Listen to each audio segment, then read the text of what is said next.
Hi, my name is David. Today we're going to do a free CodeCamp tutorial on CSS, Applied Visual Design. And we're going to learn how to change the duration in multiple elements.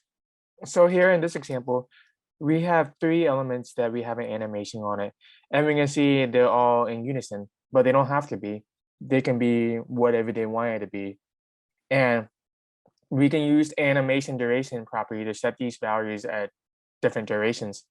So for this exercise, it wants us to set the animation duration of the element with the class star1, star2, and star3 to these values. So we look at star1, and it wants us to change it to 1 second, and it's already 1 second. So star2, it wants us to change it to 0.9 second. There you go. And now I see it's a little bit faster. And then star3 will be 1.1. And that's it for this one. That's it. Thank you so much.